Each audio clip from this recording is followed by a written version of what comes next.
Some people look at a 6'4" man and see a relic, a man past his prime.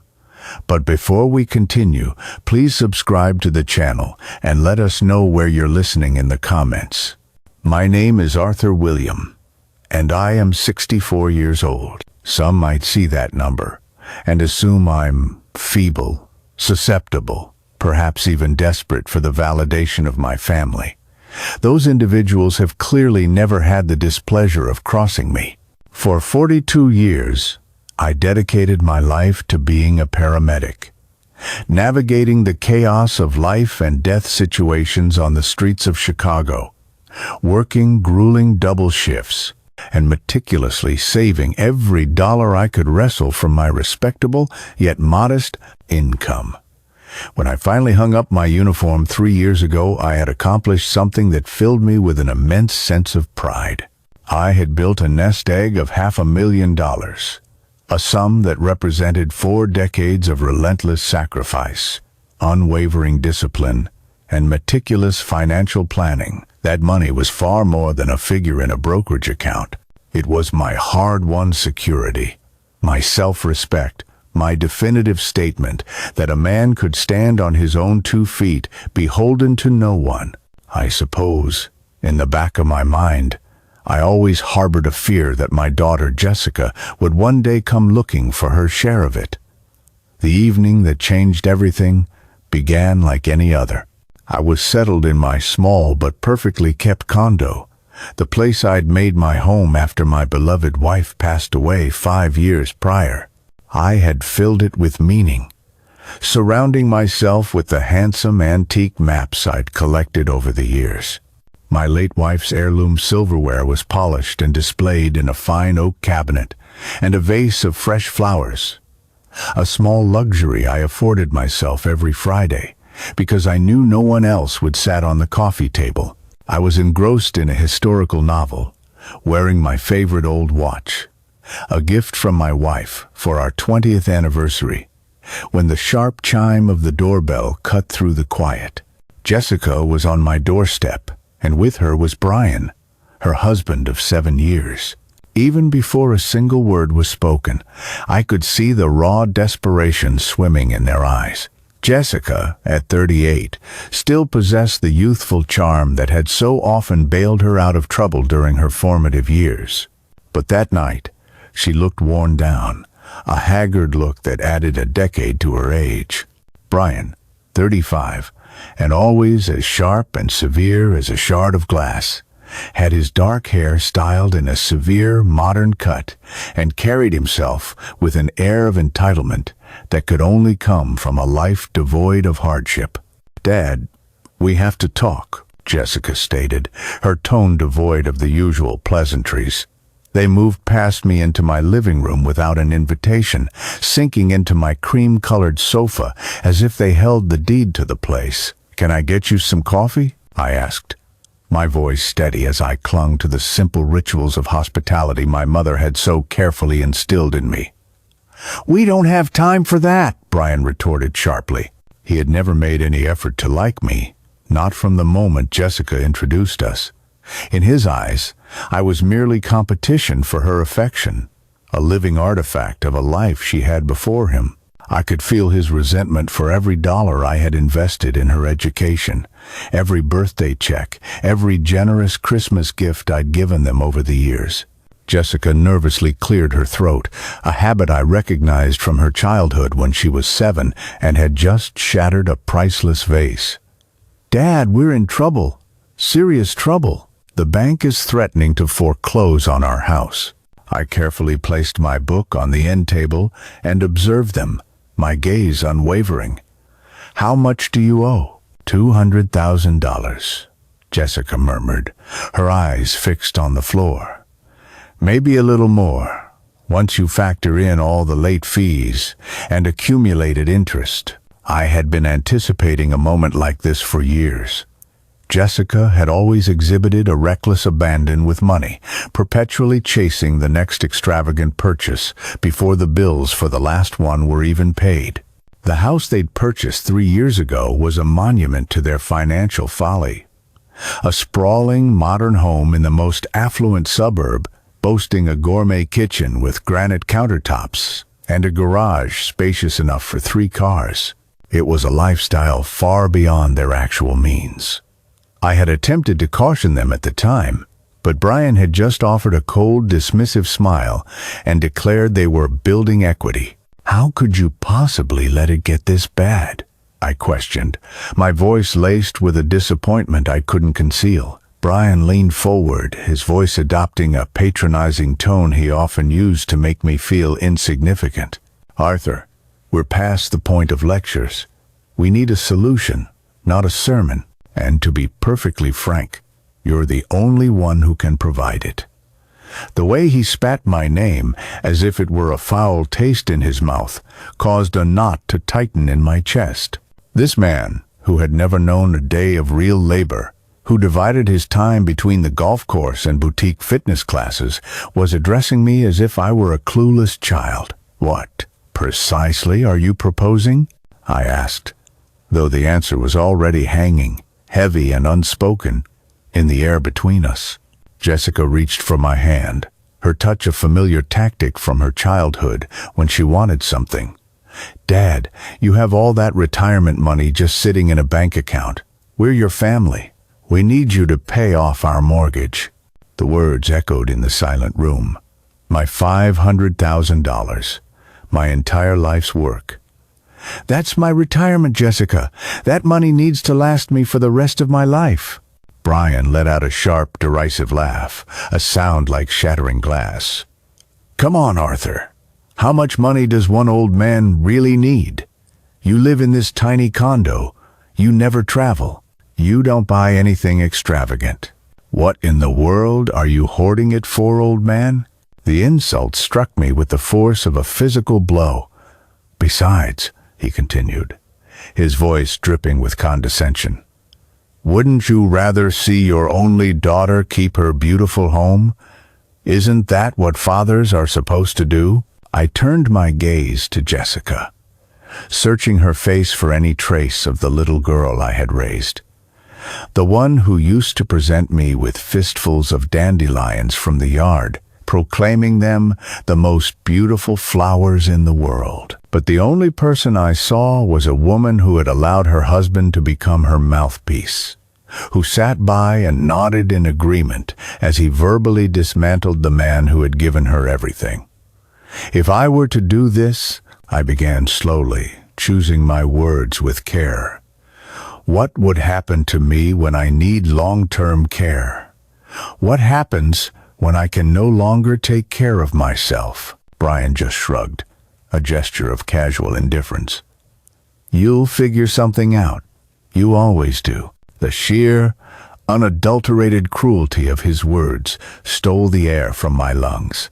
This man, who had never experienced a moment of genuine struggle, was dismissing 42 years of my back-breaking work as if it were nothing more than pocket change, as if I were nothing. "And if I refuse to give you the money?" Jessica and Brian exchanged a knowing glance. When Jessica finally spoke, her voice was flat, devoid of any emotion. "Then I guess we won't be able to have you in our lives anymore. Brian doesn't want the kids around that kind of negative influence. And if you're not going to be there for your family when we need you the most, then what's the point?" The kids, my grandchildren Lily and Leo, aged 8 and 6. The 2 brightest lights in my universe since my wife had passed. They were using them as collateral, dangling the prospect of watching them grow up like a prize I could only win by surrendering my entire future. I rose to my feet slowly, my hand instinctively moving to my wrist, to the familiar weight of the watch my wife had given me. Its steady ticking had been a comfort through everything: my wedding, Jessica's birth, my wife's funeral. The smooth metal was cool against my fingers, a tangible link to better times. "So, let me make sure I understand this," I said, my voice remarkably steady despite the inferno of rage building in my chest. You want me to hand over my entire life savings, every single penny I've earned over 40 years, or you will completely sever me from your lives." "It's not like that, Dad," Jessica mumbled, but her voice was weak, lacking any conviction. "It's exactly like that," Brian asserted, standing to confront me. He was taller than me by a few inches, and he used every bit of that advantage to loom over me. "You can either be of use to this family, Arthur, or you can be alone. The choice is yours."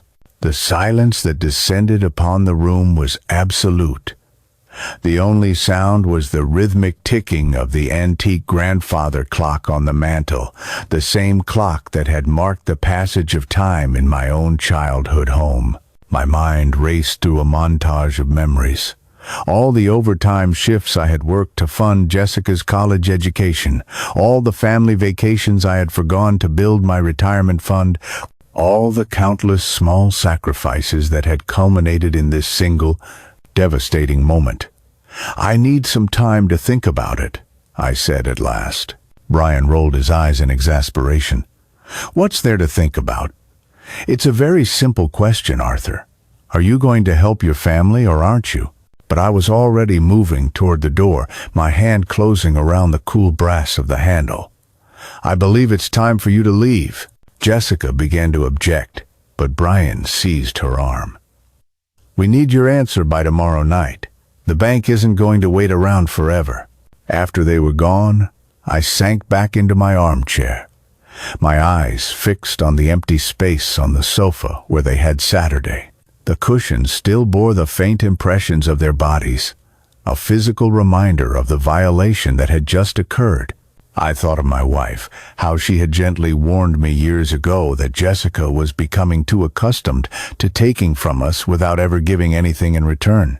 I had always defended our daughter, insisting she was just navigating a difficult phase, that all young people needed a little support to get on their feet. But this wasn't a request for support. This was a demand, a theft cloaked in the guise of familial duty. I walked into my bedroom and retrieved the small duffel bag I kept in the back of my closet, the one I'd purchased for weekend getaways I never managed to take, because I was always too preoccupied with saving for the future.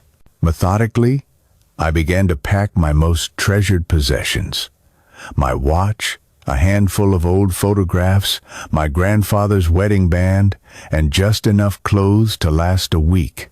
I left the condo that night, carrying only what I could fit in that bag. I locked the door behind me, slid the key under my neighbor's doormat with a brief note asking her to water my plants, and walked away.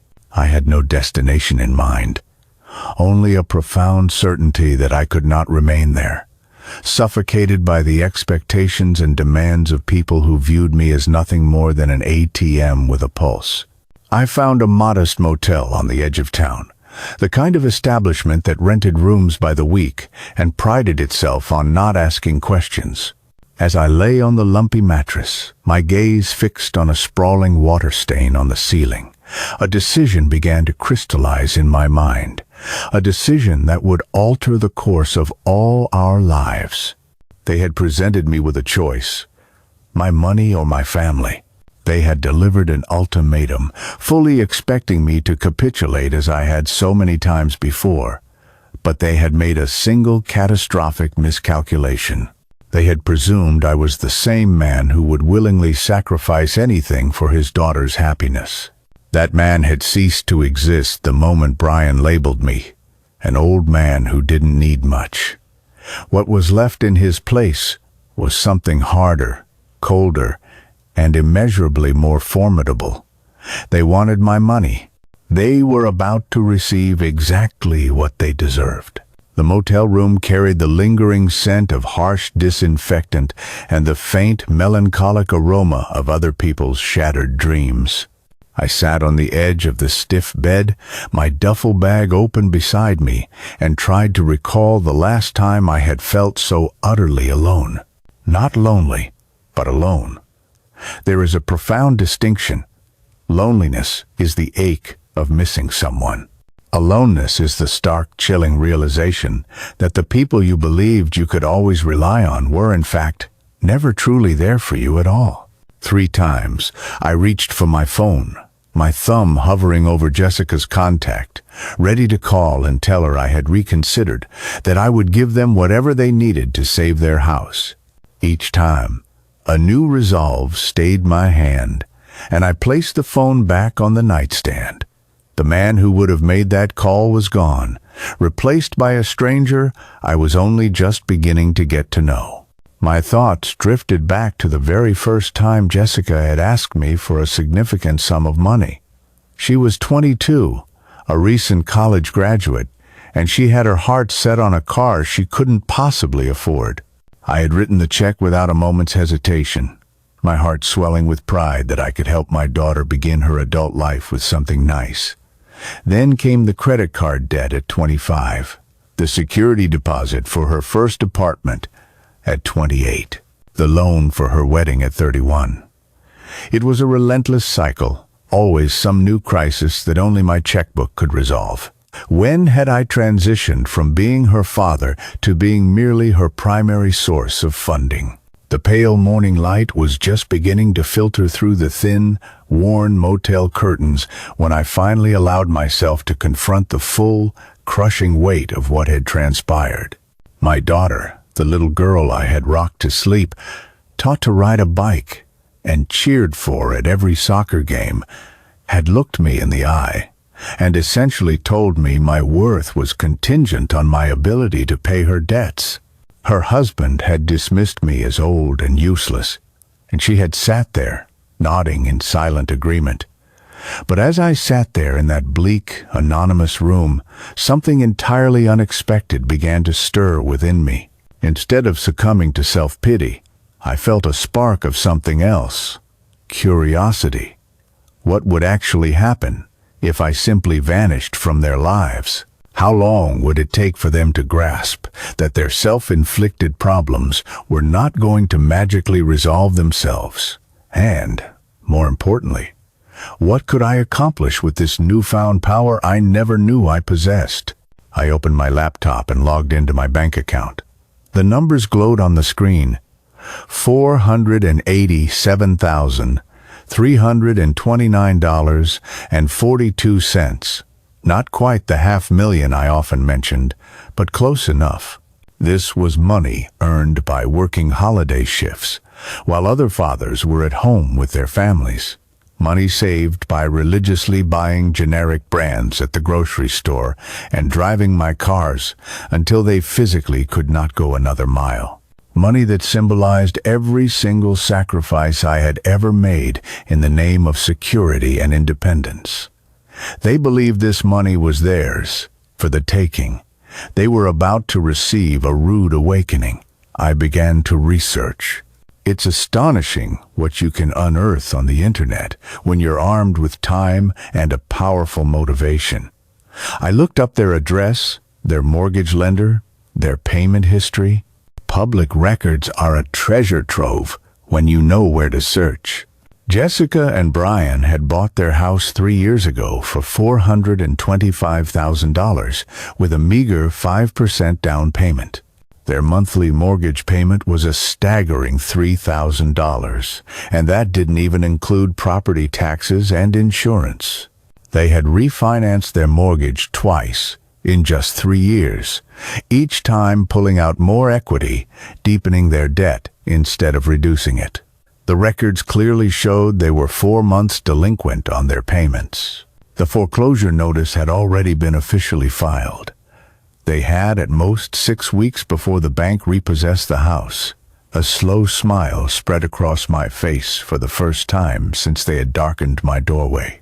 Their situation was far more dire than they had let on. This wasn't just a temporary financial stumble they needed a little help with. This was a complete and catastrophic financial collapse they had been desperately trying to conceal for months. My phone began to vibrate. Jessica's name flashed on the screen. "Dad! Dad! Where are you? Your neighbors said you left." Her voice was strained, thick with panic, and I felt that old familiar tug at my heartstrings. The old Arthur would have immediately rushed to comfort her, to ease her anxiety and promise to make everything right. The new Arthur simply let the phone ring until it fell silent. She called 6 more times. Then Brian called. Then Jessica again. I powered off the phone and stepped into the tiny motel shower, letting the scalding hot water wash away 40 years of being taken for granted. When I emerged, wrapped in a threadbare towel, I had 14 missed calls and 11 text messages. "Dad, please call me back. We need to talk. Arthur, this is absurd. You're behaving like a child. Dad, I'm sorry if we upset you. Can we please just work this out? Where are you? This isn't funny anymore." I deleted every single message without finishing them. Instead, I got dressed, fastened my watch, and drove to the local public library. There, I spent the next 4 hours immersing myself in the world of real estate law, foreclosure proceedings, and auction protocols. I learned that when a property goes to a foreclosure auction, anyone with the necessary cash can place a bid. I discovered that most of these auctions take place on the steps of the county courthouse with very little public advertisement. I found out that foreclosed homes often sell for significantly less than their market value simply because most people are unaware of the auctions or lack the liquid capital to participate. Most crucially, I learned that Jessica and Brian's house was scheduled to be auctioned in precisely 5 weeks. The librarian, a kind woman around my own age, noticed my focused research and asked if I was considering buying property. "Something like that," I replied as I printed out stacks of legal documents and auction schedules. "Good for you, dear," she said with a warm smile. "It's never too late to make a wise investment." Investment. I savored the sound of that word. That afternoon I made a call to Carol Vance.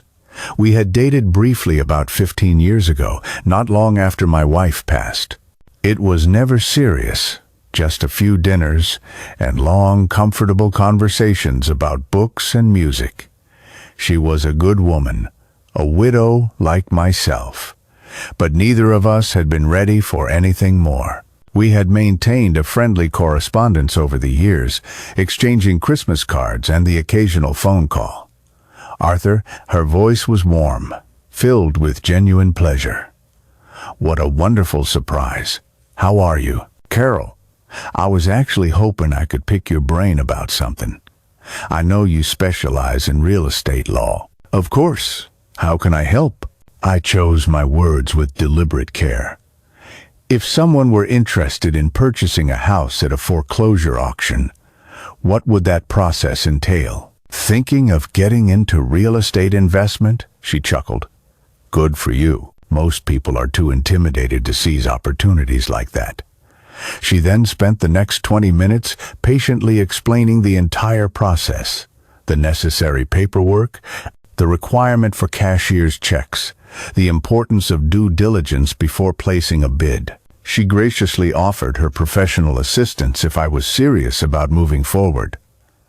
"I might be," I said cryptically. "I'll let you know." "Arthur," she said just before we ended the call, "I don't know what has sparked this sudden interest, but I think it's fantastic. You've always been far too cautious with your money. Sometimes you have to take a risk to get what you truly want." That evening, I sat alone in the motel's dismal restaurant, a place bathed in the harsh glare of fluorescent lights and serving coffee that tasted like it had been brewing since the 90 seconds. I made lists of what I knew, what I still needed to learn, and what actions I needed to take. By the time I had finished my tasteless meal, a comprehensive plan had taken shape. It was not a plan for reconciliation or forgiveness. It was not a plan to teach Jessica and Brian a valuable life lesson. It was a plan for absolute, complete, and irreversible devastation. They had issued an ultimatum: give them my money or lose my family. They were about to learn that a third option existed, one they had never even considered. I could take their home and keep my money. The old Arthur would have been utterly appalled by the thoughts now swirling in my mind. The old Arthur believed in forgiveness, in family loyalty, in doing the right thing even when faced with the wrongdoings of others. But the old Arthur was gone, and he was never coming back. I raised my coffee cup in a silent toast to the empty motel room. "Here's to new beginnings," I whispered into the quiet. Outside, a gentle rain had begun to fall, and I found the sound soothing rather than melancholic. Rain has a way of washing things clean, of making space for new growth. Sometimes, destruction is just another word for opportunity. My phone rang again. Jessica's name glowed on the screen. This time, I answered. "Hello, Jessica. Dad, thank God. Where are you? We've been worried sick." "No, you haven't. You've been worried about your mortgage payment." A heavy silence filled the line. "Dad, please come home. Let's talk about this like adults." I am talking like an adult. That's the problem. For the first time, I'm seeing this situation with perfect clarity. "What do you mean?" "I mean, I've made my decision, Jessica, regarding your ultimatum." I could hear her breath, quick and shallow on the other end. "I choose to lose my family." I ended the call and powered off the phone once more. Then, I leaned back in the uncomfortable restaurant booth and began to meticulously plan the systematic dismantling of everything my daughter believed she was entitled to. Some stories conclude with forgiveness and healing. This is not one of those stories. The following morning, I awoke with a surge of energy I hadn't experienced in years. While Jessica and Brian were likely lying awake, consumed with anxiety about the whereabouts of their personal cash cow, I was methodically creating lists and checking off tasks with the precision of a general preparing for a decisive battle. First on the agenda was a trip to the courthouse. I needed to see the foreclosure filing with my own two eyes to understand the exact timeline I was working with. The county clerk, an efficient woman with kind, intelligent eyes, patiently helped me navigate the public record system. "Here we are," she said, pulling up the relevant file on her monitor. "Gregory, Jessica, and Brian, 47 Maple Street. Filed 3 weeks ago." I scrutinized the documents with intense focus. The total amount owed was actually higher than Jessica had admitted. $202,470, plus an accumulation of late fees and court costs. The auction was officially scheduled for 4 weeks from today, at 10 a.m., right on the courthouse steps. "Does this mean the house could potentially sell for less than the outstanding debt?" I inquired. "Oh, absolutely," she confirmed. "Depending on its condition and the level of interest from bidders, foreclosure properties often go for 60 to 70 cents on the dollar. Sometimes even less, if there aren't many bidders." I felt that familiar surge of excitement in my chest, the same thrill I used to get when I stumbled upon a rare antique at a garage sale for a mere fraction of its true value. "Thank you," I said sincerely. "You've been incredibly helpful." My next destination was Maple Street. It had been over a year since I had last visited Jessica and Brian's house. They typically preferred meeting at restaurants whenever they needed something from me, always citing that their house was too messy for company. Now, as I looked at it, I understood the real reason. The once immaculate modern home was showing clear signs of neglect. The exterior paint was peeling around the window frames. The professional landscaping was overgrown with weeds, and one of the garage doors was hanging at a crooked, unsettling angle. This wasn't just a reflection of financial strain. This was the home of a couple who had completely given up on maintaining their carefully constructed facade. I parked my car across the street and discreetly took several photographs with my phone. If I was going to bid on this property, I needed a comprehensive understanding of what I was potentially buying. I took a walk around the perimeter of the property, meticulously noting every visible flaw, every repair that would be necessary. The roof appeared to be in good condition, and the foundation seemed solid, but there was undoubtedly work to be done. More importantly, I needed to determine the house's actual market value. I made a call to Mark Johnson, a real estate agent I knew from my local book club. "Arthur, how wonderful to hear from you. Are you thinking about moving?" he asked cheerfully. "Possibly," I replied. "I was hoping you could do me a favor and give me a quick market analysis on a property. Nothing official, just a ballpark estimate." I provided him with the address and waited as he pulled up the details on his computer. "Oh, that's a beautiful neighborhood," he commented. "This particular house, let me see. Based on recent sales of similar properties in the area, I would estimate its fair market value to be around $380,000. It's a solid house in a very desirable location. $380,000. If I could acquire it at auction for $200,000 or less, I would be getting it for nearly half its value. And Jessica and Brian would be left with nothing." "Perfect." I called Carol Vance again that afternoon. "Carol, it's Arthur. I've been giving more thought to that foreclosure auction we discussed." "Wonderful. Have you found a property you're interested in?" "I have. And I'd like to hire you to handle all the legal paperwork and ensure everything is done properly and above board." "Of course. What's the address?" I gave her Jessica's address and was met with a sharp intake of breath on the other end of the line. "Arthur, isn't this your daughter's house?" There was a long, pregnant pause. "I see. May I ask what's happening here?" I had prepared for this question. Carol was a good person, and she deserved an honest answer, or at least as honest as I was willing to be. My daughter and her husband recently gave me an ultimatum. Either I give them my entire retirement savings, or they no longer want me in their lives.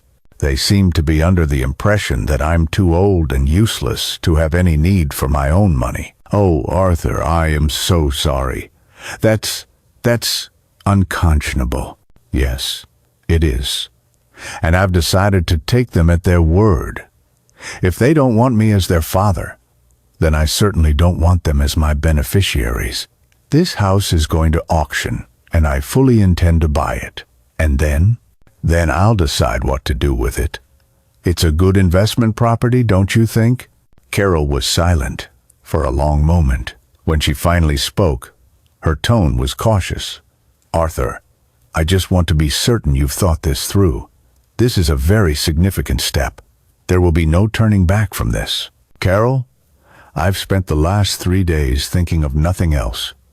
I have never been more certain of anything in my entire life." "All right, then. Let's do this properly." We spent the next hour meticulously going over the logistics. Carol would represent me at the auction, placing bids on my behalf. We would need a cashier's check for the full potential amount, plus additional funds to cover closing costs and various fees. She would handle all the necessary paperwork to ensure the purchase was legally sound and binding. "One more thing," I said before we concluded our call. "I want this to be kept completely confidential until the sale is finalized. No one is to know that I am the buyer." "Of course." Attorney. Client privilege. That evening, I treated myself to dinner at a fine dining establishment in the next town over, the kind of place Jessica and Brian would have deemed far too expensive for someone of my age. I ordered a glass of wine with my meal and raised it in a toast to my reflection in the restaurant's large window. "To new investments," I whispered. My old phone had been buzzing incessantly all day with calls and texts from Jessica and Brian. I had ignored every single one, allowing them to stew in their own self-inflicted panic, left to wonder where I had gone and whether I would return with my checkbook open. But curiosity finally won out, and I scrolled through their messages while I waited for my dessert to arrive. "Dad, please stop playing these games. We need to know what you've decided. Arthur, this silent treatment is incredibly childish. Call us back. The bank called again today. We need to talk now. Dad, I'm scared. Please don't abandon us." That last message almost managed to break through my hardened exterior. Almost. But then I recalled Brian's derisive laugh as he called me an old man, and the feeling quickly subsided. I typed a single, curt response. "I told you I've made my decision. You will hear from me when I am ready." Then I blocked both of their numbers. The waiter brought my dessert, a crème brûlée, something I had never ordered before because I had always considered it too decadent. It was absolutely delicious, rich, sweet, and utterly unnecessary. I savored every single bite. On the drive back to the motel, I caught myself humming. I hadn't hummed in years. There was a profound sense of liberation in finally acknowledging that the people who were supposed to love you unconditionally had, in fact, been keeping a very detailed and transactional scorecard all along. I spent the remainder of the evening researching property management companies. If I was going to become a landlord, I wanted seasoned professionals to handle the day-to-day details. I found a company with stellar online reviews and made a note to contact them immediately following the auction. Before turning in for the night, I stood before the motel bathroom mirror and truly looked at myself for the first time in months. My hair was a distinguished silver white, neatly combed as I had always worn it. My face showed the lines of 64 years of life, but my eyes were bright, sharp, and clear. I was still wearing my watch, and its gold casing caught the dim light as I moved. "Hello, Arthur," I said to my reflection. "It's nice to finally meet you." I had spent so many years defining myself by my roles: Jessica's father, my wife's husband, the paramedic who took care of everyone else, that I had completely forgotten what it felt like to be just myself. It felt powerful. Tomorrow, I would begin the process of becoming a property owner. In 4 weeks, I would own the very house my daughter believed she was entitled to. And after that, we would just have to see what other surprises life had in store. Some people might label what I was planning as cruel. I called it justice. The difference is that justice has no requirement for forgiveness. And I was completely fresh out of that particular commodity. Auction day dawned with the crisp, brilliant clarity of a perfect autumn morning. I had barely slept, not out of nervousness, but from a profound sense of anticipation. It felt like Christmas morning from my childhood, that electric, buzzing feeling of knowing that something truly wonderful was about to happen. I dressed with meticulous care that morning, my best navy blue suit, a crisp white shirt, and the watch my wife had given me for our 25th anniversary. I wanted to look respectable, dignified, like a man who belonged in the company of serious investors. More importantly, I wanted to look like someone who could effortlessly write a very, very large check. Carol met me at a coffee shop, just 2 blocks from the courthouse. She wore a look of concern, the kind that good friends wear when they suspect you're making a grave mistake but care too much to try and stop you. "Arthur, you know I'll do whatever you ask of me," she said, stirring her coffee with a methodical rhythm. "But I have to ask you one last time. Are you absolutely certain about this?" "Carol, 3 weeks ago, I believed I had a family. I believed my daughter loved me, that her husband respected me, that my grandchildren would remember me with fondness. Then they informed me that I was worthless to them unless I was willing to hand over my entire life savings.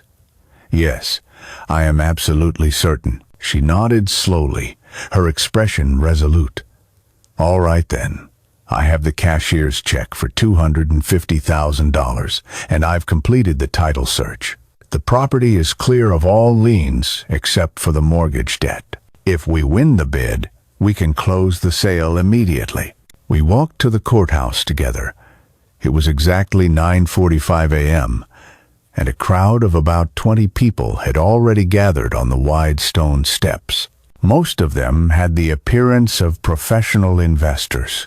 Men in suits clutching folders and clipboards, their faces set with the bored efficiency of people who engaged in this process regularly.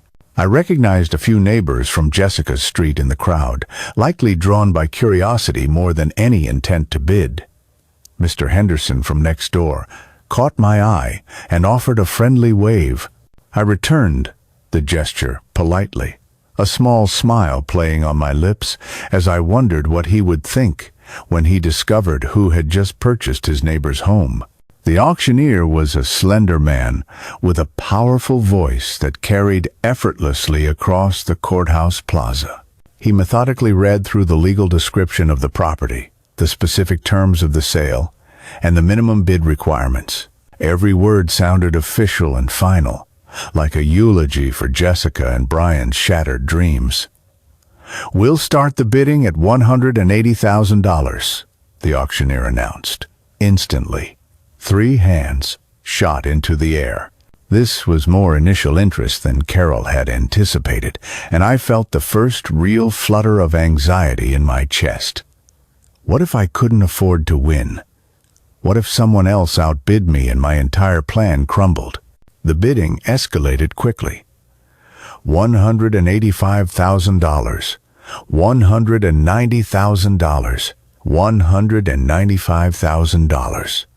One by one, bidders began to drop out as the price climbed higher. By the time the bidding reached $220,000, only 2 hands remained in the air, Carol's and that of one other man.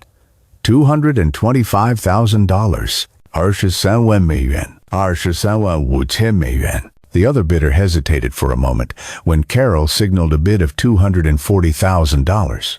The auctioneer called out, "Do I hear $245,000?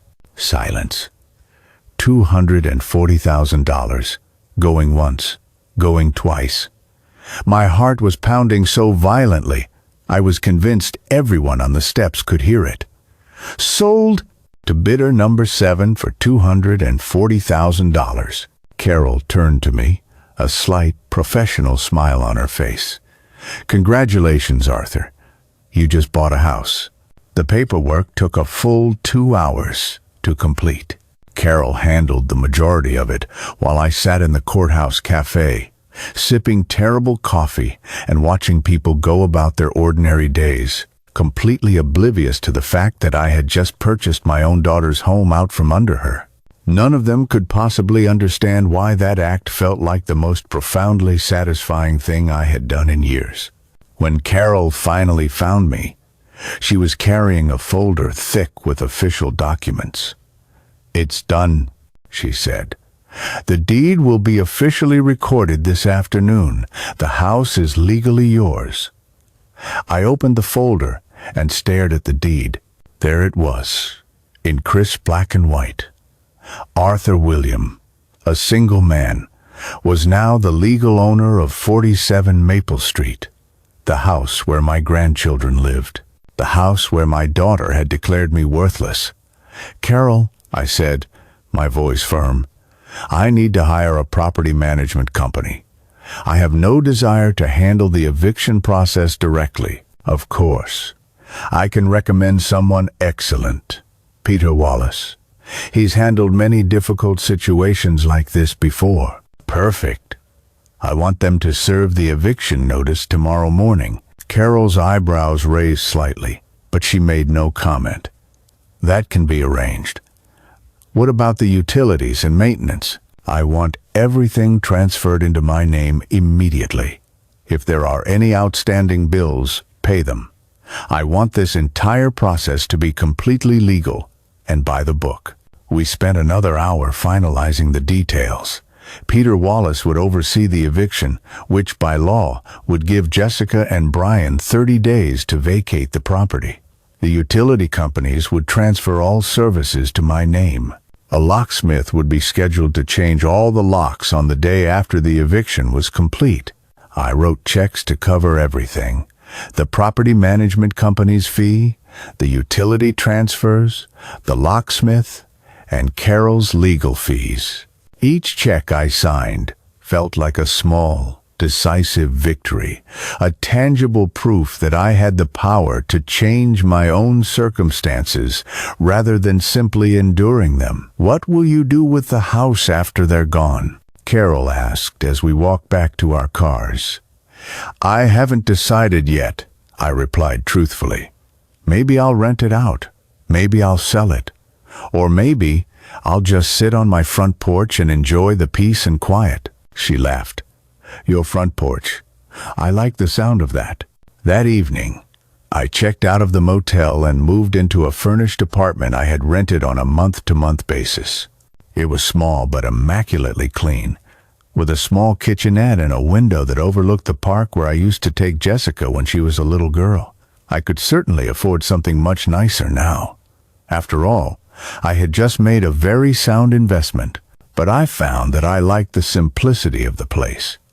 I made myself a simple dinner and poured a glass of the expensive wine I had purchased to celebrate. Then I sat by the window and called Peter Wallace. "Mr. Wallace, this is Arthur William. Carol Vance referred me to you regarding property management services." "Yes, Mr. William. Congratulations on your purchase today." Carol briefed me on the situation. "It's unusual, but certainly not unheard of. I want the eviction notice served first thing tomorrow morning. I want everything to be handled by the book, completely legal and professional. Of course, my assistant will be there at 9 a.m. sharp. The current residents will have 30 days from the date of service to vacate the premises. What if they refuse to leave? Then we will proceed with a legal eviction through the court system. It can add a few extra weeks to the process, but rest assured, we will get them out. I've handled far more difficult cases than this." "Excellent. Please keep me informed of every step." After I hung up, I sat in my chair and imagined Jessica and Brian going about their evening, likely still clinging to the hope that I would call with the news that I had decided to pay off their mortgage after all. They had no idea that in less than 12 hours, they would learn that not only was I not saving their house, but I was the very reason they were losing it. I thought about the inevitable conversation we would have once they found out. Jessica would be shocked, hurt, and probably furious. Brian would be incandescent with rage, likely hurling insults I had never even heard him use before.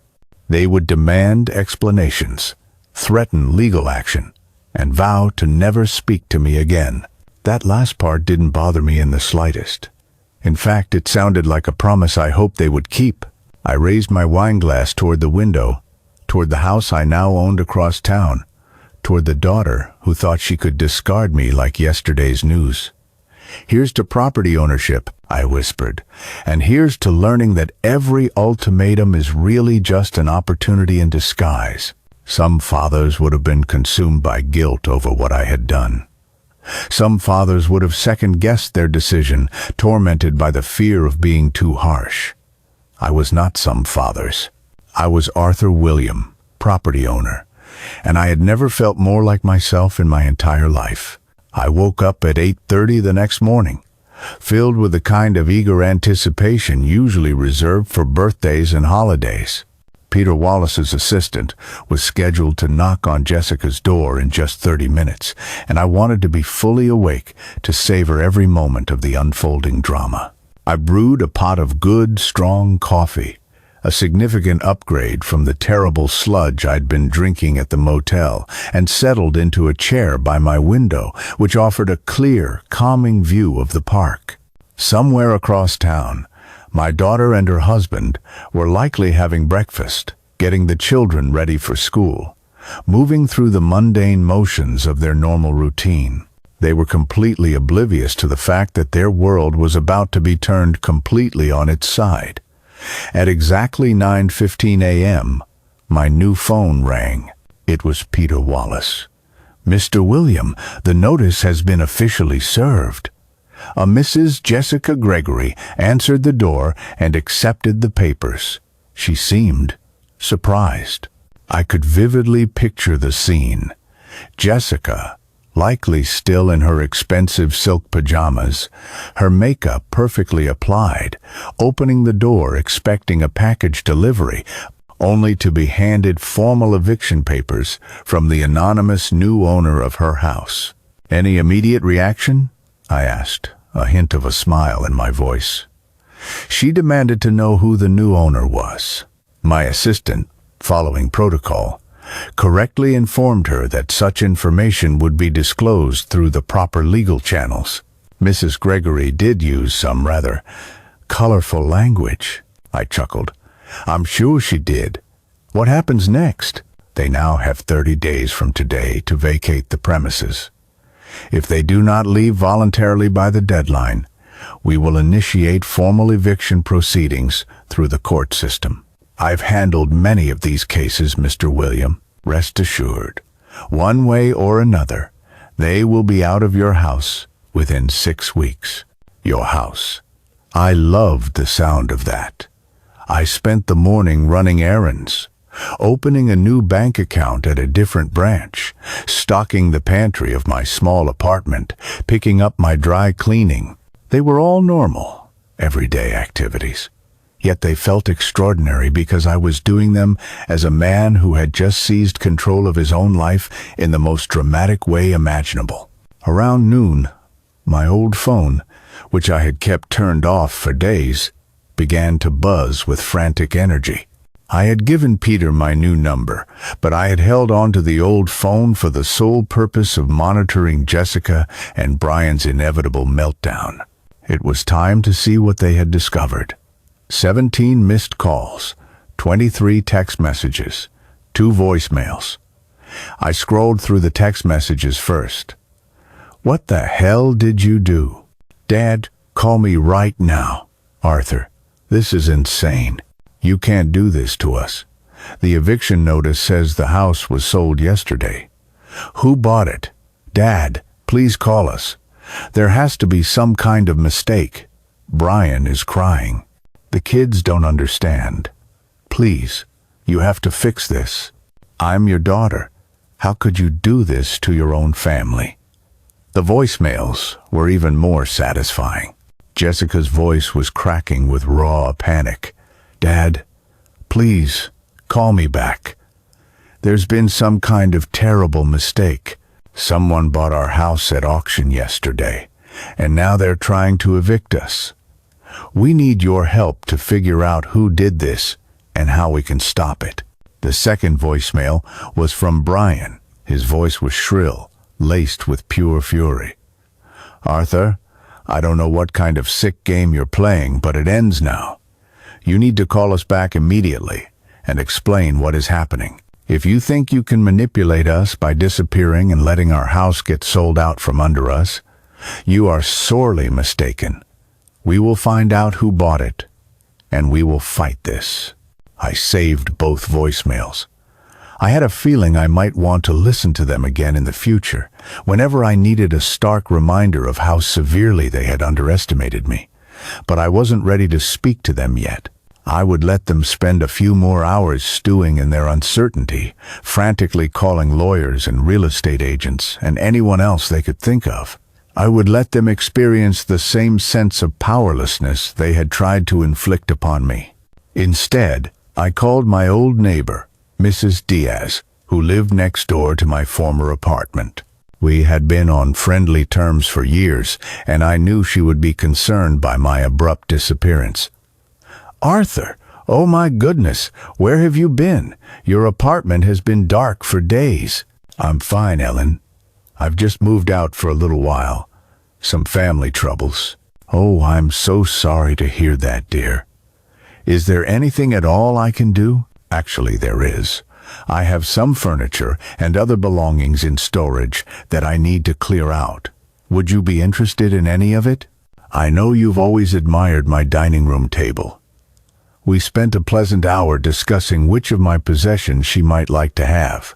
It felt good to know that my late wife's cherished china cabinet would go to someone who would truly appreciate it, rather than languishing in a storage unit indefinitely. That afternoon, I drove to the neighborhood where I used to live, where Jessica and Brian's house now stood as a monument to their failed ambitions. I parked my car 2 streets away and took a leisurely walk through the quiet residential area, enjoying the crisp autumn air and the feeling of being completely invisible. I could see their house clearly from the corner. Jessica's car was parked in the driveway. She had obviously come home from work early. Brian's SUV was there as well, parked at a strange, haphazard angle, as if he had been in a great hurry.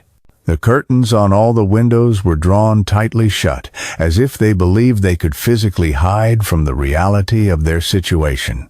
As I watched, another car pulled up to the curb, and a woman in a sharp business suit got out. She walked up to the front door with a sense of purpose. It was likely a lawyer or a real estate agent they had called in for advice. I smiled to myself. They could consult with all the professionals they wanted. The sale was legal, final, and utterly irreversible. My phone rang. It was a number I didn't recognize. Hello? Mr. William? This is James Peterson, attorney at law. I'm calling on behalf of Jessica and Brian Gregory regarding the property at 47 Maple Street. So, they had hired a lawyer. Good for them. I'm sorry, Mr. Peterson, but I don't know any Jessica or Brian Gregory. There was a pause on the other end. Sir, I believe they are your daughter and son-in-law. I'm afraid you've been misinformed. I don't have a daughter. I hung up the phone and immediately blocked the number. If they wanted to bring lawyers into this, they would have to go through Carol Vance. I had no intention of making anything easy for them. That evening, I treated myself to dinner at an upscale bistro downtown. I ordered the salmon and a glass of crisp white wine, and I didn't check my phone once during the entire meal. Let them call and text and spiral into panic. I was dining in peace for the first time in years. When I finally did check my messages around 9 p.m., there were 31 new texts and 9 more missed calls. Their desperation was clearly escalating. Dad, we hired a lawyer. He says the sale was legal. Who did this to us? Arthur, I am begging you. Please help us figure out what happened. The kids are asking why strangers want us to leave our house. What am I supposed to tell them? Dad, I'm sorry if we hurt your feelings. Can we please just talk? That last one almost made me laugh out loud. If we hurt your feelings, as if demanding my entire life savings was just a minor social misstep that could be easily smoothed over with a half-hearted apology. I typed a single, decisive response. I told you I chose to lose my family. You got what you wanted. Then I turned off the phone and ran a hot bath. I added expensive bath salts that I had bought for myself, lavender and eucalyptus, the kind of small luxury I had always considered frivolous. Tonight, it felt like a celebration. As I soaked in the hot, fragrant water, I thought about all the sleepless nights I had spent worrying about Jessica's finances, wondering how I could help her, devising ways to support my family, even when it meant sacrificing my own financial security. All those sleepless nights, all that worry, and for what? So they could call me useless the moment I finally said no. Well, they had certainly learned something about usefulness today. They had learned that the man they had so readily dismissed as an old fool had just completely and utterly outmaneuvered them. Tomorrow, I would call Peter Wallace and inquire about changing the locks early. I owned the house now, and I wanted to ensure that no one could get in and damage the property out of spite. I was already thinking like a landlord. It felt natural, empowering, like a role I had been destined to play all along. Some people inherit property. Some people save for years to afford their first home. I had purchased mine with the tears of ingratitude and the currency of betrayal. It was the best investment I had ever made. 2 weeks into their 30-day eviction notice, Jessica and Brian's predicament became public knowledge in the uniquely swift and thorough way that only small-town gossip can achieve. Their lawyer had been making inquiries all over town, desperately trying to uncover the identity of the person who had bought the house. Real estate agents were whispering. Neighbors were speculating. And the entire affair had blossomed into a delicious mystery that everyone was eager to solve.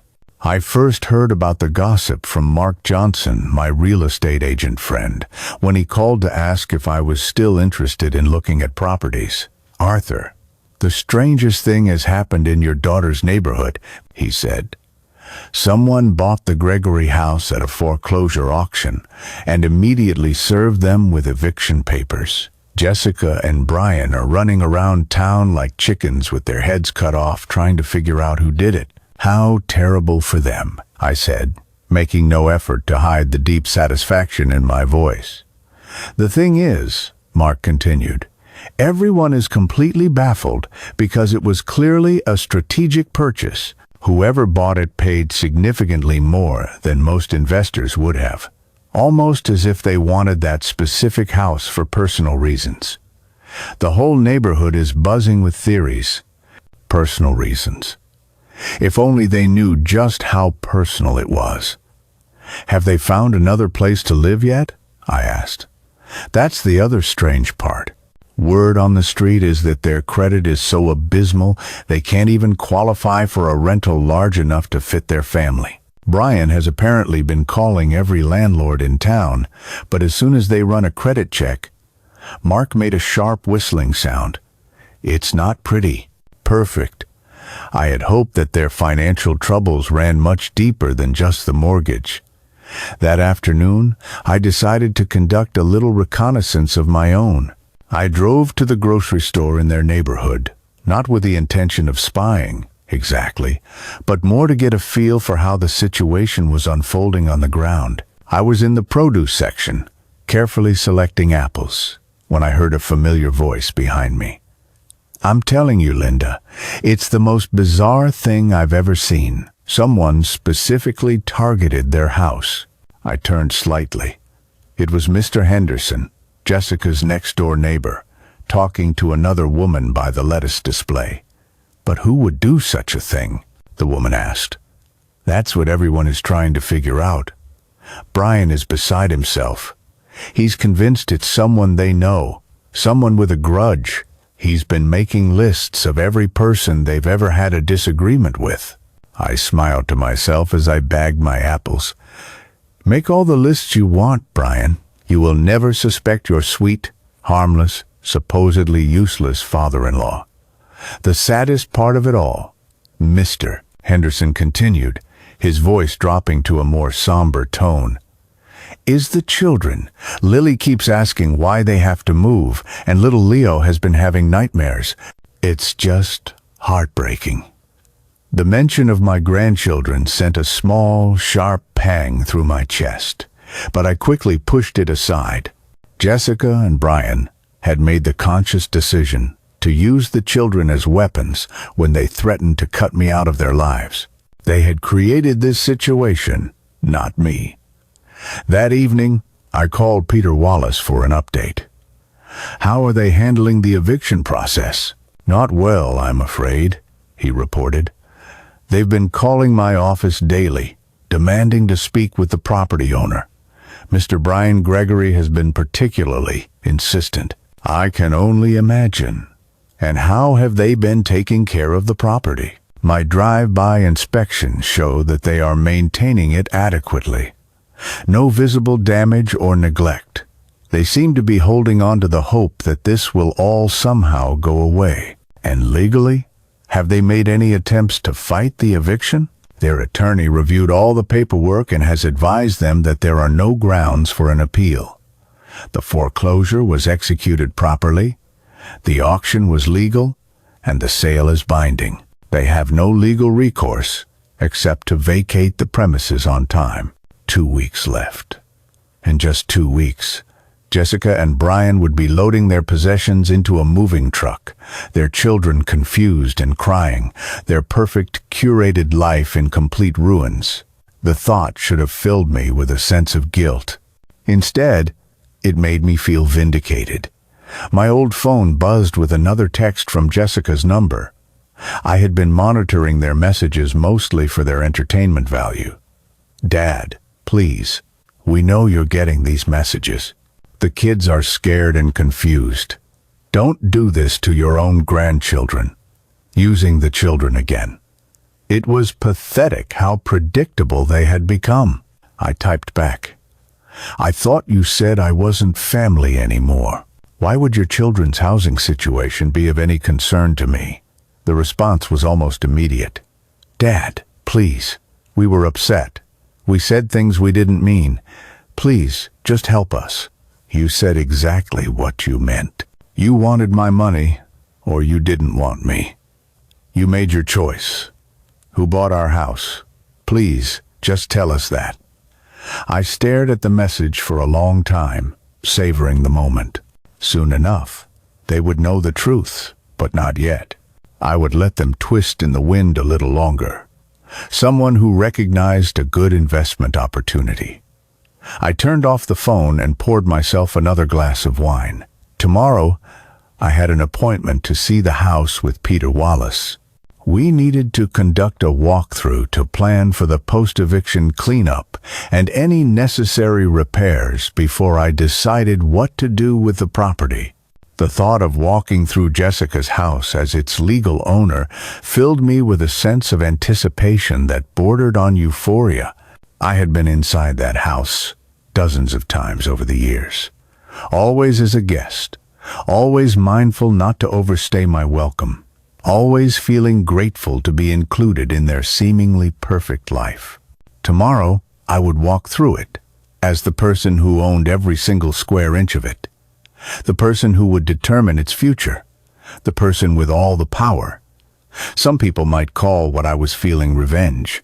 I preferred to think of it as justice finally being served. The difference is that revenge is often emotional and unfair. Justice is cold, calculated, and precisely proportional to the offense. They had tried to steal my security and leave me with nothing. Now, they were about to learn what nothing actually looked like. I raised my wine glass to my reflection in the window. "To justice," I whispered, and to the sweet sound of chickens coming home to roost. Outside, it was beginning to rain again. I found the sound soothing, as if nature itself was washing the slate clean, making way for whatever came next. Walking through Jessica's house as its legal owner was even more gratifying than I had imagined. Peter Wallace met me at the front door with a full set of keys. My keys now, and we spent the next hour moving through every room, meticulously documenting the condition of the property and planning for the transition. "The property is in better shape than I expected," Peter commented, making notes on his clipboard. "The previous owners have maintained it reasonably well, considering their financial circumstances." Previous owners. I loved the official detached sound of that phrase. The house felt different now that it was mine.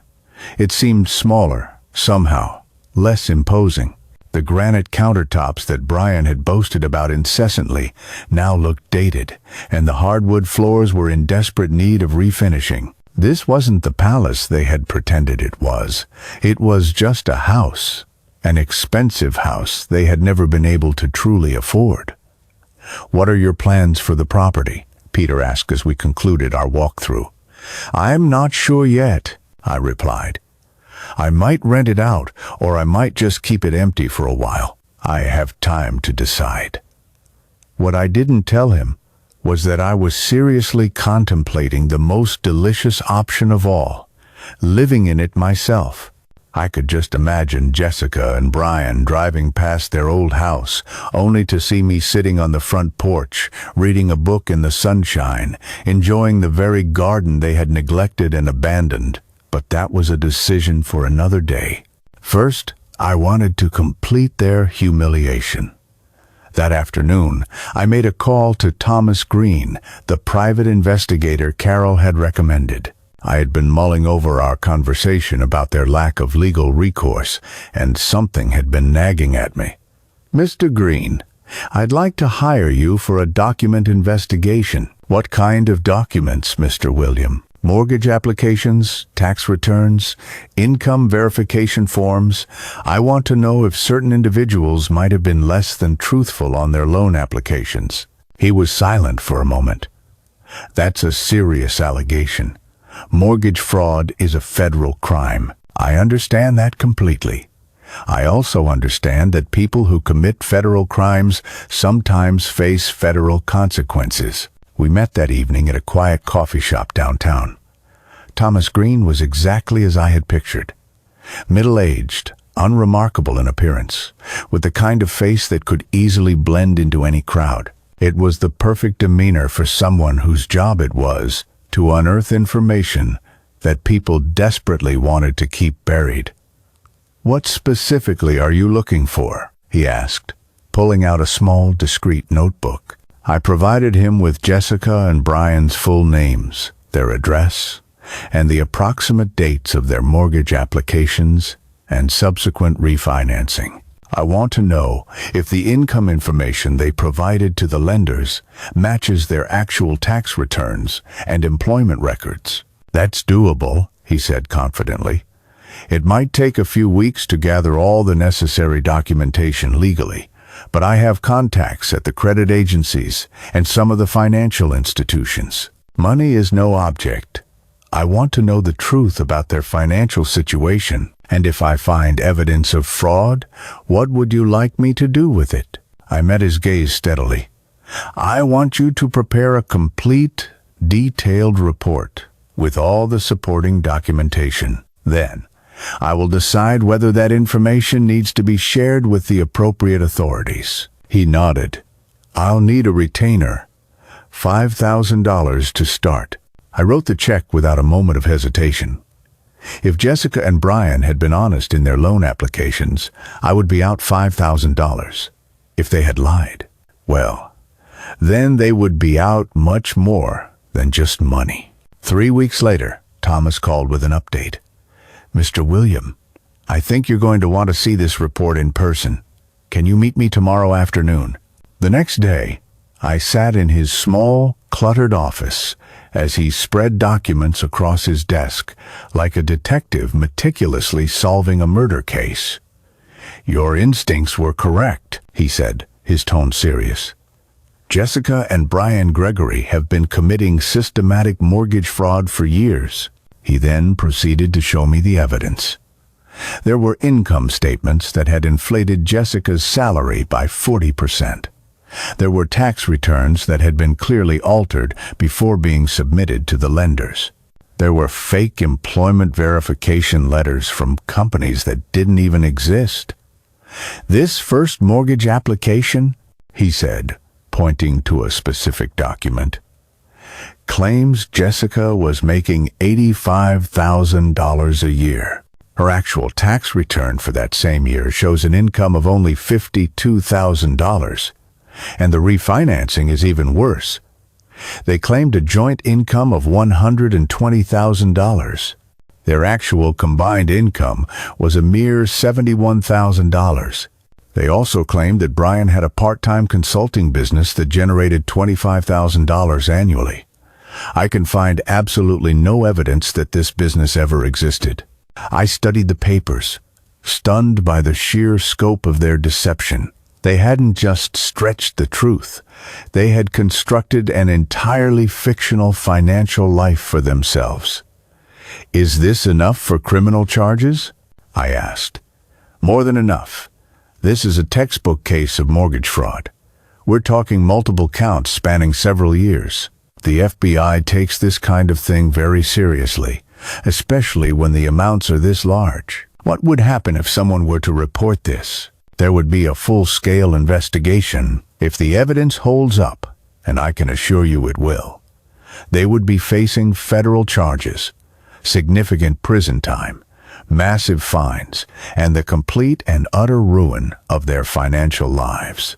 I gathered up the copies of the documents he had prepared for me. "Thank you, Mr. Green. This is exactly what I needed to know." That evening, I sat in my apartment with the comprehensive fraud report spread across my kitchen table. Each falsified document was another nail in the coffin of their future. They had built their entire lifestyle on a foundation of lies, and now those very lies were about to bury them. But I wanted to be strategic about this. I called Carol Vance. Carol, hypothetically, if someone were to discover evidence of mortgage fraud, what would be the proper way to report it? Hypothetically, she replied, playing along. They would contact the FBI's Financial Crimes Division and the local district attorney's office. Both agencies have dedicated task forces that specifically handle mortgage fraud cases. And the person reporting it, would they need to be involved in the prosecution? Possibly as a witness. But the government would handle the entirety of the case. Once it's reported, it's completely out of the individual's hands. Perfect. I could light the fuse and then step back to watch the inevitable explosion. I spent the next day contemplating the timing.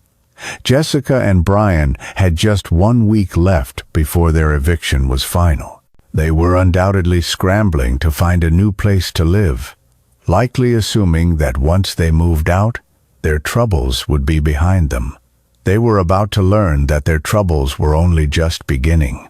On Monday morning, I drove to the FBI field office in the federal building downtown. I wore my best suit and my watch, looking every bit the respectable citizen with important information to share. "I'd like to report a case of mortgage fraud," I told the receptionist calmly. An hour later, I was sitting across from Special Agent Michael Ramirez, handing him copies of Thomas Green's meticulously compiled investigation. He reviewed the documents with the same methodical attention to detail that I had once used to review patient charts. "This is very thorough," he said finally. "Where did you obtain these documents?" "I hired a private investigator. I had suspicions about these individuals' financial honesty." "And what is your relationship to the subjects?" I met his gaze directly. "Former acquaintances who attempted to defraud me personally. When that failed, I became curious about their other financial activities." He made a few notes in his file. "We'll need to verify all of this independently, of course. But if it all checks out, we will be moving forward with charges. This level of systematic fraud typically results in significant penalties." "How significant?" "Multiple felony counts, several years in federal prison, complete asset forfeiture, and the permanent destruction of their credit and employment prospects." I nodded soberly, as if this news were regrettable rather than the exact outcome I had been hoping for. "I understand. I just felt it was my civic duty to report what I had discovered." As I left the federal building, I felt a weight lift from my shoulders, a lightness I hadn't experienced in months. The wheels of justice were now in motion, and there was absolutely nothing Jessica or Brian could do to stop them. They had wanted my money because they believed they were entitled to it. Instead, they were about to lose everything, all because they had tried to take what was not rightfully theirs. Some people might call that irony. I called it perfect. I was enjoying a cup of coffee on the small balcony of my apartment when it happened. It was 6:17 a.m. on a Tuesday, exactly 3 days after Jessica and Brian had finally vacated my house. I had been watching the sunrise and contemplating what color to paint the guest bedroom when my phone buzzed with a news alert. "Local couple arrested in federal mortgage fraud case." I opened the article with steady hands, though my heart was racing with a heady mix of anticipation and triumph. Jessica Gregory, 38, and Brian Gregory, 35, were arrested early this morning at their temporary residence on charges of conspiracy to commit mortgage fraud, wire fraud, and making false statements to financial institutions. The couple allegedly falsified income documents and tax returns to obtain mortgages totaling more than $400,000 over a 3-year period. FBI Special Agent Michael Ramirez stated that the investigation began following a tip from a concerned citizen. This case represents systematic fraud across multiple loan applications, Ramirez said. The defendants created fictional income sources and inflated their actual earnings by more than 50%. The couple appeared in federal court this afternoon and pleaded not guilty to all charges.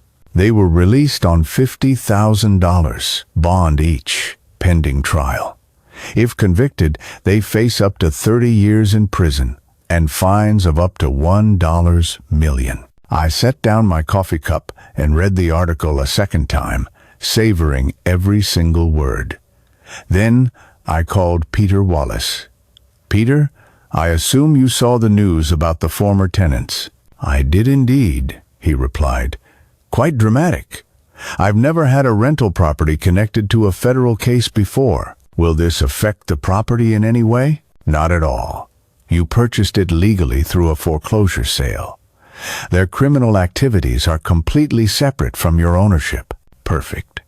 I had been briefly concerned that their arrest might somehow complicate my ownership of the house, but Peter's reassurance put that worry to rest. Next, I called Thomas Green to thank him for his exemplary work. "I saw the arrests on the morning news," he said. "I have to say, Mr. William, you have excellent instincts. Most people wouldn't have thought to investigate mortgage fraud. I've always believed that people who lie about small things are probably lying about big things, too." "Well, you were certainly right about that. The FBI agent I spoke with said this was one of the most clear-cut cases she'd ever seen. The evidence was overwhelming." After I hung up, I allowed myself a moment of pure, unadulterated satisfaction. Everything was falling into place exactly as I had planned. Jessica and Brian weren't just homeless now. They were facing the very real possibility of federal prison time. Their children would grow up knowing that their parents were convicted felons. Brian's carefully curated reputation was destroyed forever. And most importantly, they now understood that the man they had so carelessly dismissed as useless had orchestrated their complete and utter downfall. Around noon, my old phone started buzzing frantically. Jessica's number flashed on the screen, followed immediately by a call from a number I didn't recognize, probably Brian calling from jail. I let them both ring. Whatever they had to say, I had no interest in hearing it. But curiosity eventually got the better of me, and I checked the voicemails that evening. Jessica's voice was barely recognizable, cracked with panic and raw desperation. "Dad, please, pick up. I know you're there." "The FBI arrested us this morning. They're saying someone reported us for mortgage fraud. I need you to help me understand what's happening. Please, call me back. The kids are staying with Brian's sister, and they're scared and confused. Please, Dad, I need my father right now." I need my father right now. Where was that sentiment when she was telling me I was worthless, unless I was willing to hand over my entire retirement savings? Brian's message was shorter and much angrier. "Arthur, I don't know what you've done, but I know this is your fault somehow. You disappear for weeks, and then suddenly were arrested for fraud? That is not a coincidence. Call me back immediately. We need to talk." I deleted both messages without a second thought. The next morning brought even better news. The local newspaper had picked up the story, complete with unflattering photographs from their arraignment. Jessica looked haggard and desperate in a wrinkled suit. Brian's perfect composure had completely shattered. His makeup was smeared, his hair was disheveled, and his face showed the immense strain of someone whose carefully constructed world had collapsed overnight. The article included more details about the charges. The FBI had uncovered evidence of fraud dating back 5 years, involving not only their primary residence but also a vacation property they had purchased and subsequently lost to foreclosure. The total amount of fraudulent loans exceeded $600,000. I carefully clipped the article and placed it in the folder with all the other documents related to this saga. Someday, I might want to remember exactly how justice looked when it finally arrived. That afternoon, I drove to my house, and it felt wonderful to think of it that way, to check on its condition following Jessica and Brian's departure. Peter had given me a preliminary report, but I wanted to see it for myself. They had left it surprisingly clean. I had to give them that. The carpets had been vacuumed, the windows were spotless, and they had even left a note on the kitchen counter. "Thank you for letting us live here. We're sorry we couldn't take better care of it." The note was signed by both of them, but I could clearly tell it was Brian's handwriting. Even in defeat, he couldn't resist one last passive-aggressive jab, pretending they had been mere tenants, rather than acknowledging that I had taken their home away from them. I threw the note in the trash and spent an hour walking through the empty rooms, planning the changes I would make. The master bedroom would become my art studio, something I had always wanted but never had the space for. The formal dining room would be transformed into a library, lined with floor-to-ceiling bookshelves. The kitchen was actually quite nice, once you got past Brian's gaudy decorating choices. For the first time since this whole ordeal began, I started thinking about the future instead of dwelling on the past. I could sell my small apartment and move here permanently. I could afford to make the house exactly what I wanted it to be. I could plant a garden, join the neighborhood book club, maybe even get a dog. As I locked the door and walked back to my car, I noticed Mr. Henderson working in his front yard. He waved, and I walked over to say hello. "Mr. William, I was so surprised to hear about Jessica and Brian." Such a shock. Yes, it must have been. And that whole business with the foreclosure and the mysterious buyer. Did they ever find out who purchased the house? I smiled my most innocent smile. I believe they did. Eventually. Well, I just hope whoever bought it will be a good neighbor. This has always been such a quiet, respectable street. I'm sure it will continue to be. As I drove home, I thought about the look on Mr. Henderson's face when he eventually learned that the mysterious buyer was the supposedly harmless old man he had been chatting with. The whole neighborhood would be talking about it for months.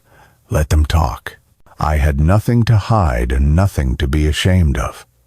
I had simply recognized an opportunity and taken it, using nothing more than legal means and publicly available information. If Jessica and Brian had been honest about their finances, none of this would have ever happened.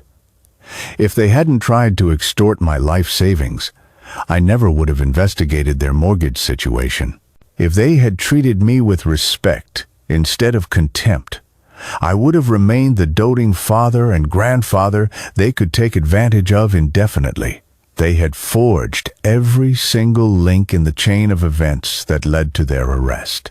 I had simply recognized the pattern and helped it reach its logical conclusion. Some people might call that cold-blooded. I preferred to think of it as efficient. The trial began 6 months later, on a crisp spring morning that felt like a rebirth. I dressed carefully in my navy suit and my watch, looking every inch the respectable citizen I was. The media had long since lost interest in the case. Mortgage fraud wasn't sensational enough to hold the public's attention for long, but I wanted to be there for every single moment of it. I took a seat in the back row of the courtroom gallery, close enough to see everything clearly, but far enough away to remain anonymous. Jessica and Brian were already seated at the defendant's table with their court-appointed attorney, a harried-looking young man who clearly understood he was fighting a losing battle. Brian had lost a significant amount of weight in the months leading up to the trial. His perfectly styled dark hair was now showing gray roots, and the designer clothes had been replaced with a simple black dress that looked like it came from a discount store. Jessica appeared to have aged 5 years in just 6 months, her once youthful face now gaunt and etched with stress. Neither of them saw me enter the courtroom. They were too preoccupied with their attorney's whispered explanations and the intimidating presence of the federal prosecutor's table, where 3 serious-looking lawyers were arranging stacks of evidence with military precision. The prosecutor was David Chen, a man about my own age with silver hair and the kind of commanding presence that demanded attention. During his opening statement, he laid out the case with surgical precision. Ladies and gentlemen of the jury, over the next few days, you will hear about a deliberate, systematic scheme to defraud multiple financial institutions. The defendants, Jessica and Brian Gregory, didn't make simple mistakes on their loan applications. They created entirely fictional financial profiles, complete with fake tax returns, inflated income statements, and non-existent businesses. He walked over to a large chart that displayed a timeline of their loans. In 2019, they claimed a combined income of $95,000, when their actual income was only $63,000. In 2021, they claimed $120,000, when their actual income was a mere $71,000. They obtained nearly $600,000 in fraudulent loans using these false statements. I watched Jessica and Brian's faces as the prosecutor spoke. Brian kept his chin held high, attempting to maintain some semblance of dignity, but I could see his hands trembling in his lap. Jessica stared down at the table, seemingly unable to look at the jury that held her fate in their hands. This wasn't desperation, Prosecutor Chen continued, his voice resonating through the silent courtroom.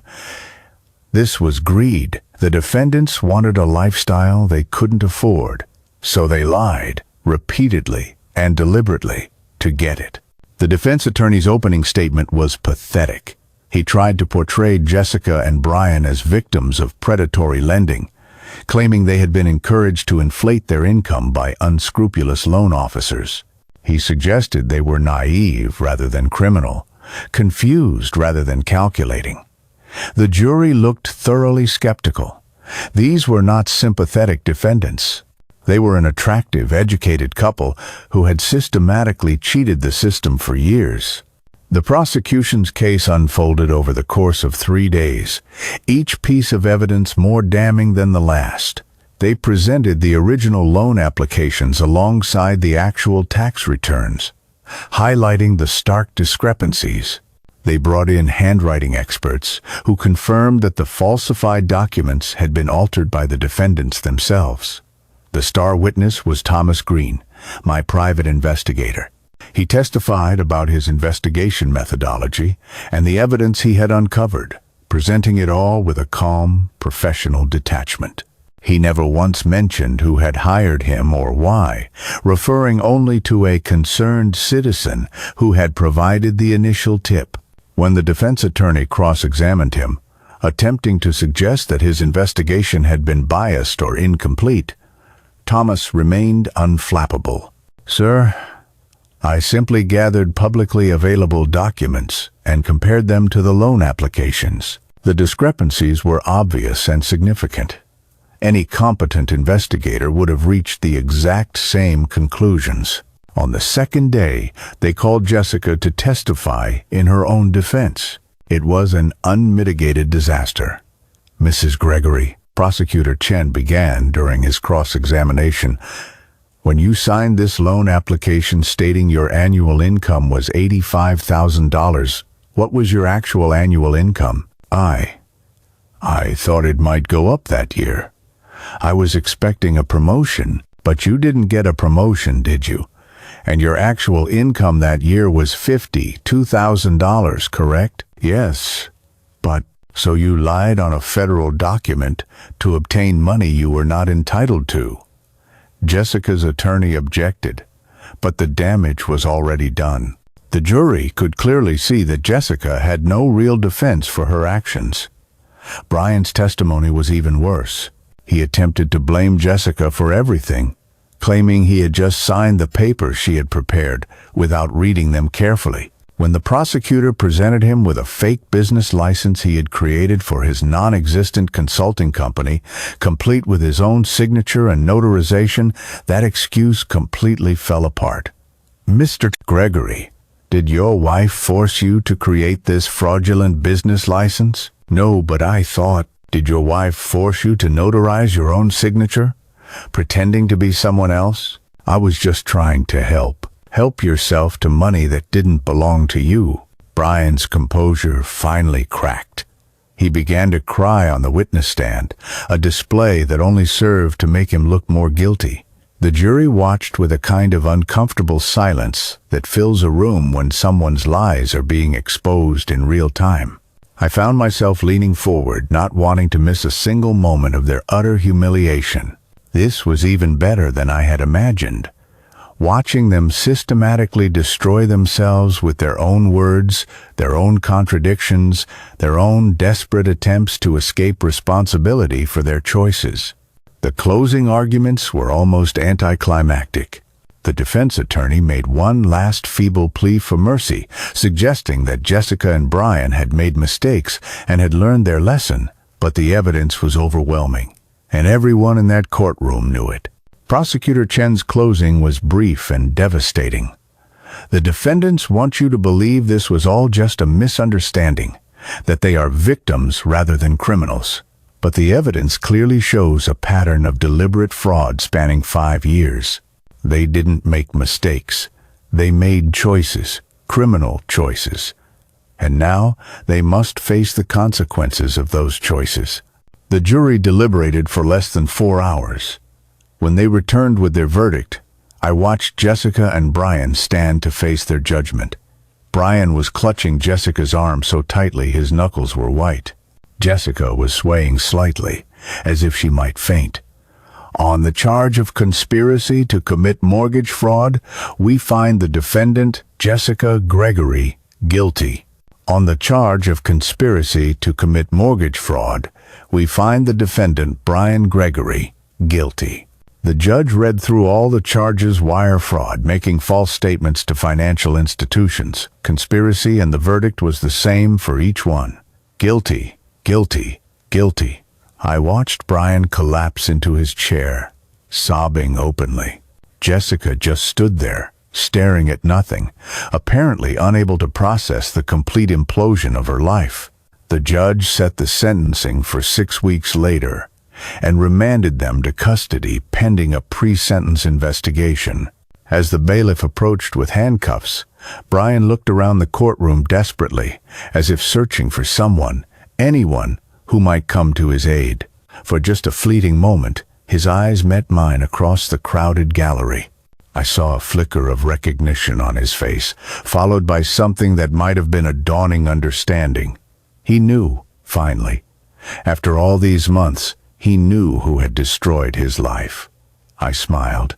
Not a cruel smile, not a triumphant one, just a small, satisfied smile that said, "You wanted to know who bought your house. Now you know."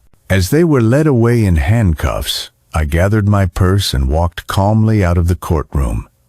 In the hallway, reporters were already updating their stories on laptops and phones. This would be a small item in tomorrow's paper, buried on page 6 or 7. Local couple convicted in mortgage fraud case. But for me, it was front-page news. It was vindication, justice, and closure, all wrapped up in one perfect verdict. I drove home slowly, taking the long way through the affluent neighborhoods where Jessica and Brian had once pretended to belong. I passed the country club where Brian had played tennis with women who would never speak to him again. I passed the private school Lily and Leo had attended before their parents' arrest made the tuition impossible. When I arrived back at my apartment, I poured myself a glass of champagne. Good champagne, the kind I had always saved for special occasions that never seemed to materialize. Tonight felt like the most special occasion of my life.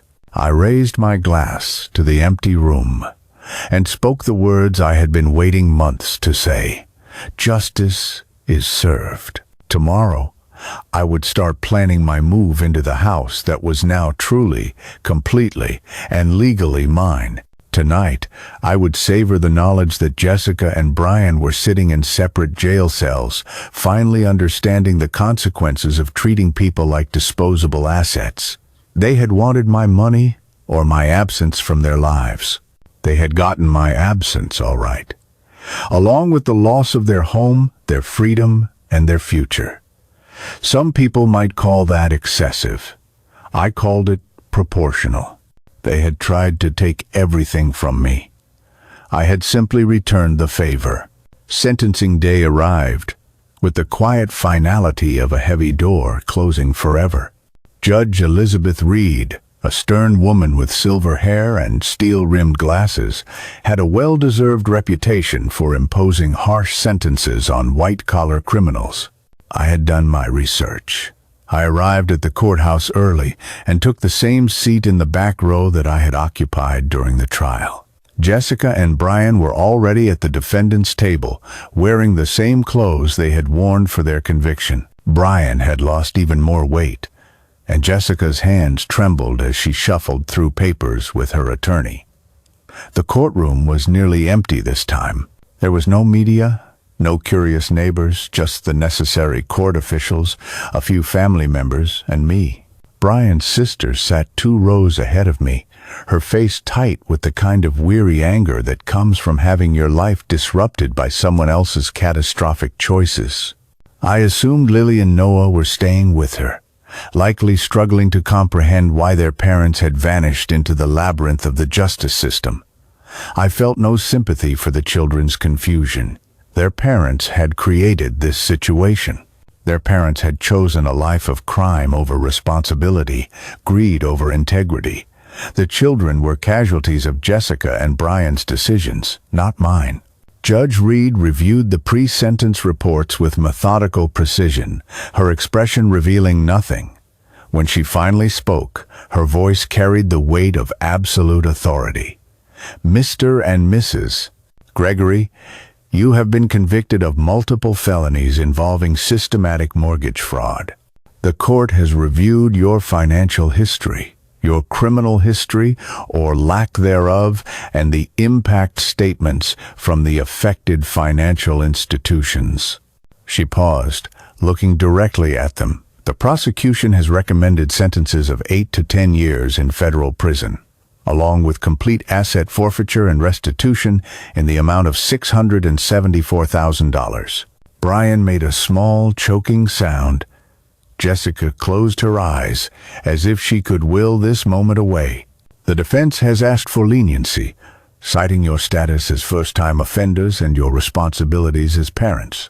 However, this court must consider the deliberate and calculated nature of your crimes and the sophisticated methods you employed to defraud multiple institutions over a period of 5 years. Judge Reed consulted her notes. Mr. Gregory, you created fake business entities, falsified tax documents, and personally notarized fraudulent papers. Mrs. Gregory, you systematically inflated income figures and forged employment verification letters. This was not a momentary lapse in judgment. This was a carefully planned criminal enterprise. The judge sentenced Brian to 7 years in federal prison, followed by 3 years of supervised probation. Jessica received 8 years, a slightly longer sentence, as she had been the primary architect of their fraudulent schemes. Both were ordered to pay full restitution of $674,000, a sum that essentially guaranteed they would be financially ruined for the rest of their lives. Furthermore, Judge Reed continued, "All assets acquired through fraudulent loans are subject to immediate forfeiture. This includes any vehicles, property, or personal items purchased with the proceeds of your crimes." I almost laughed out loud. The house they had lost was already mine. Purchased legally at a foreclosure auction, the government could seize whatever else they had: furniture, cars, jewelry. But the grand prize was already safely beyond their reach. As the bailiff approached to escort them back into custody, Brian finally broke down completely. He sobbed with the raw, guttural desperation of someone who had finally grasped the full, devastating scope of his destruction. Jessica tried to comfort him, but her own hands were shaking too badly to be of much use. Neither of them looked toward the gallery this time. They were too consumed by their own misery to notice the man who had orchestrated their downfall, sitting quietly in the back row, watching their lives end with the calm satisfaction of a job well done. After they were led away, I remained in the empty courtroom for a few minutes longer, absorbing the profound finality of it all. 7 and 8 years in prison. Complete financial ruin. Their children would be adults by the time they were released, raised by relatives who would always remember why their parents had abandoned them. It was a more thorough and complete resolution than anything I could have planned myself. I drove directly from the courthouse to my house. After 10 months of owning it, it truly felt like mine now. Peter Wallace had handed over all the management responsibilities to me the month before, since there were no longer any tenants to evict or legal complications to navigate. I had already moved most of my belongings from the apartment. The master bedroom was now my sanctuary, decorated with the antique maps I had been storing for years. The formal dining room had become my library, lined with built-in bookshelves and a comfortable reading chair by the window. I had converted Brian's pretentious home office into an art studio, complete with an easel and an abundance of natural light. But the room I loved the most was the kitchen. I had had it completely renovated, stripping away Brian's gaudy granite countertops and replacing them with classic, elegant marble. The walls were now a warm cream color, instead of the aggressive, garish red Brian had chosen. It felt peaceful, timeless, like a kitchen where someone could actually cook rather than just pose for photographs. I made myself lunch and ate at the kitchen table, looking out at the garden I had been carefully cultivating for months. The roses were blooming beautifully, and I had planted herbs in neat, orderly rows along the back fence. It was the kind of garden I had always dreamed of, but never had the space for in my small apartment. After lunch, I called Carol Vance to give her the news about the sentencing. "Arthur, are you satisfied with how everything turned out?" she asked. "Completely. Justice was served, and I have my peaceful retirement back. And you're really planning to stay in that house permanently?" "Why not? It's a beautiful house in a good neighborhood. I can afford to maintain it, and I enjoy the space. It feels like home." What I didn't tell Carol was how much I relished the symbolic victory of it all. Every morning, I woke up in the master bedroom where Jessica and Brian had once planned their fraudulent schemes. Every evening, I cooked dinner in the kitchen where they had counted the money they had stolen from banks. I walked through rooms where they had felt safe and superior, and I had transformed those spaces into something peaceful and honest. Sometimes, neighbors would ask about the previous owners. I always responded with a polite neutrality. Oh, they had some legal troubles and had to move. Such a shame. I never mentioned that I was Jessica's father, and no one ever made the connection. After all, what elderly man would so completely and methodically destroy his own daughter's life? That evening, I sat on my front porch with a glass of wine, watching the sunset paint the sky in brilliant shades of pink and gold. Mr. Henderson waved from his yard next door, and we chatted briefly about the weather and the upcoming neighborhood book club meeting. "It's so nice to have someone quiet and stable in that house," he said. "The previous owners were lovely people, but there was always so much drama. Police cars, attorneys, reporters. It was exhausting." "I prefer a peaceful life," I said mildly. After he went inside, I remained on the porch as darkness fell. This was my favorite time of day, when the neighborhood settled into its evening routines, and I could sit with my thoughts in complete tranquility. My phone buzzed with a text from an unknown number. It was likely Brian's sister, trying to reach me about the children. I had been expecting this contact for months. "Mr. William, this is Sarah Mitchell, Brian's sister. Lily and Leo ask about their grandfather sometimes. Would you like to see them?" I stared at the message for a long time. Lily and Leo, 8 and 6 when this all began, were now 9 and 7. Old enough to understand that their parents were in prison, but not old enough to understand why. I could arrange a visit. I could try to explain that Mommy and Daddy had made some very bad choices, but that their grandfather still loved them. I could become a part of their lives again, help them navigate the trauma their parents had inflicted upon them. But that would require forgiveness. It would require pretending that Jessica and Brian's betrayal hadn't revealed their true transactional nature. It would require rebuilding relationships with people who had shown me exactly how little I truly meant to them. I deleted the message without responding. Jessica and Brian had made their choice when they delivered that ultimatum.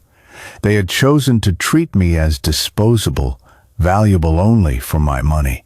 They had weaponized my love for my grandchildren, using it as leverage to extort my life savings. Now, they were living with the consequences of that choice. All of them. I turned off my phone and went inside to my beautiful, peaceful house. Tomorrow, I would tend my garden and read my books and enjoy the quiet satisfaction of a life finally lived on my own terms. Some stories end with reconciliation and forgiveness. Some stories end with families healing and love conquering all. This story ended with a 64-year-old man sitting in his own home, surrounded by his own belongings, accountable to no one but himself. It ended with justice served and all debts paid in full. It ended exactly as it should have. I locked the door behind me. My door, my house, my choice, and settled into my reading chair with a new novel I had been saving for a special occasion. Outside, the neighborhood was quiet and safe, the kind of place where people minded their own business and treated each other with respect. Inside, I was finally home.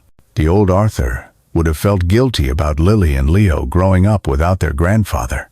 The old Arthur would have agonized over whether he had been too harsh, too unforgiving.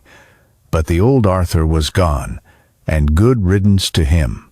What remained was a man who understood that some betrayals are unforgivable, some choices have permanent consequences, and some bridges are meant to be burned. I opened my book and began to read, surrounded by the profound silence of a life finally lived without compromise.